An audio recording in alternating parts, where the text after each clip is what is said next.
UK businesses hit by soaring energy costs plead for government help to get through the crisis.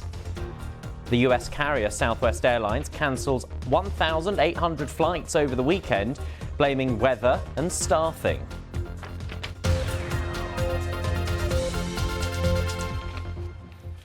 Hello, very warm welcome to World Business Report with me, Ben Boulos. Industries in the UK that have been hit by soaring energy costs have made a fresh appeal to the government for help. Some factories have warned they may have to suspend production in order to cut costs.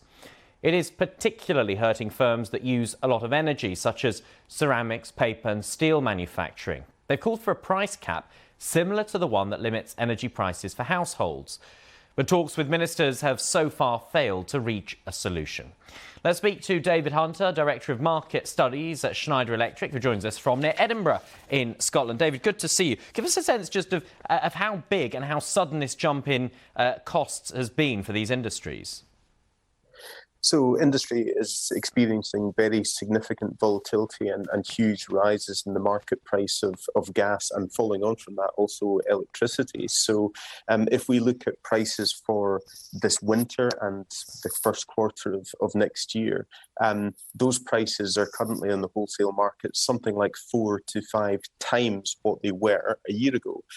So obviously massive rises. If we look further out for the buying a year of gas from April next year, it's not quite as bad, but still double the wholesale price for that measure compared to a year ago. And that's obviously putting huge strain on industry and potentially domestic consumers down the line. It's one thing for these businesses, these energy-intensive firms, to ask for government help. But can the government really subsidise fossil fuel energy sources just weeks before that major climate change conference they'll be hosting not that far from where you're speaking to us from right now? Clearly, that will be a difficult part of the conversation that government will be having with industry and so on. But it has competing pressures. And obviously, when we're talking about a big impact on industrial costs, particularly for energy intensives, those are also quite often job-intensive employers as well. And so there will be a concern in government from that perspective. So absolutely no government hosting COP26 in Glasgow in a few weeks' time, as you say, will want to be seen to be subsidising fossil fuels. But at the same time, the reality is that the gas markets are getting to a point where there might be demand destruction, as you've outlined, where industry just decides to stop producing because it can't afford the feedstock to produce its products, and that would have a significantly damaging effect on the economy. If that were to happen, if production was suspended by some of these factories, what knock-on effect would it have for businesses elsewhere in the world? I mean, does it have a supply chain effect for companies that rely on things manufactured here and exported? Absolutely, and you know the flip side of that is true as well. You know, in manufacturing of goods in China that are used in the supply chain here, equally, you know, this gas price and energy price crisis is a global phenomenon, and we've seen Asian gas prices going up significantly. And in some parts of Asia, for example, they're looking at moving power production from gas-fired to oil-fired, which is traditionally obviously dirtier and traditionally more expensive and less efficient. So that gives you some sense of the concern that is happening not just in the UK, not just in Europe, but globally. And Europe, we are seeing response from governments in terms of measures already to mitigate the cost of higher prices on industry. And we've seen policy response in Spain, Italy, Greece and so on. And I'm sure this will be very close to the top of European political agendas as we go through the winter. OK, David, thank you very much. David Hunter there from Schneider Electric. The US carrier Southwest Airlines cancelled more than 1,800 flights this weekend, blaming a combination of bad weather, air traffic control and a shortage of available staff. Southwest's major destinations of Denver and Baltimore were among the hardest hit by the cancellations on Sunday. Let's bring in our North America business correspondent, Samira Hussain, who joins us from New York. Samira, was it just Southwest Airlines affected or were others too? That's really part of this story. In fact, Ben, I would say that in this morning, Southwest has already had to cancel more than 300 flights, taking the grand total of flights that have been canceled over this holiday long weekend to more than 2,000.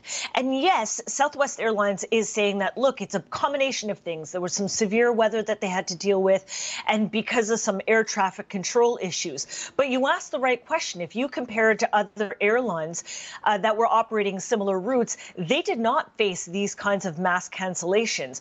And so there is some speculation that a lot of the cancellations have to do with staff shortages, in particular with the vaccine mandates. Now, Southwest Airlines has said that all of its 56,000 employees are going to have to be vaccinated by December or face termination. And there is some speculation that this is part of that there is some kind of pushback happening from some employees, hence why they've had to cancel so many flights.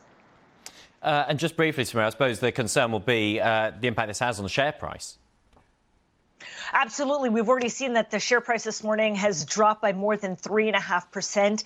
Southwest Airlines has already said that it's going to start scaling back how many flights it offers in the autumn. And of course, that makes a lot of people wonder what's going to happen during the busy holiday season. OK, Samira, thank you very much for that. Samira Hussain in New York. Well, the airline industry as a whole is now committed to the goal of being a net emitter of zero carbon by 2050. For a sector powered by jet fuel, that will be a tall order. And as Michelle Fleury reports from Boston, getting air travel to be less polluting requires deep cooperation between different companies and industries, and that is proving difficult. The pandemic temporarily cleaned the skies, but with jets back in the air, the aviation industry is under pressure to tackle climate change. Climate change will play havoc with our already unequal world. At a recent gathering in Boston, leaders in the aviation industry pledged to get to net zero by 2050. I think it's a really important commitment by the airline industry. This has always traditionally been thought of as one of the most difficult parts of our economy to decarbonise. So the commitment and the ambition is very welcome, but the proof of the pudding will be in the eating. It's a colossal task. Air travel accounts for roughly 2% of global greenhouse gas emissions. Planes burn lots of carbon-emitting jet fuel to stay airborne. So the immediate challenge is actually for engine makers like Rolls-Royce, who are working to make their engines burn less and more sustainable fuel. We can still see there's some way to go still in trying to improve the efficiency of existing turbo machinery within the traditional, let's say, gas turbine engine. The Biden administration threw its support behind cleaner fuel, aiming to produce 3 billion gallons of sustainable fuel by 2030. Some warn the goal is more aspirational than achievable. Still, the head of KLM, the Dutch flag carrier, said it's important that everyone is on board. No one is big enough to make that change. No one can do it by himself. So I think we need to join forces and make sure that we got the investments, we got the collaboration, we got the support from governments in order to make real investments in scaling up biofuels or sustainable aviation fuels. That's really the next step. The big leap forward is to rethink airplanes altogether. Airbus says it will have a hydrogen-powered plane ready for the skies by 2035. CEO Guillaume Faury also emphasised how they can't do it alone. When we look at hydrogen as a technology, we need to develop the plane itself, but we need as well to make sure that there will be an infrastructure, an ecosystem, to have the hydrogen at the right quantity, at the right place, at the right time, and at the right cost. From the Wright brothers' first flight more than 100 years ago, the history of aviation has been driven by innovation. And today is no different. It will take radical design and deep cooperation if the industry is to deliver on its promise of greener skies. Michelle Fleury, BBC News, Boston. And no doubt that issue will come up at COP26, the big climate summit, in just a few weeks' time. Don't forget you can reach me and the team here on social media. You'll find me on there at Ben M. Boulos. That is World Business Report. Thanks for watching.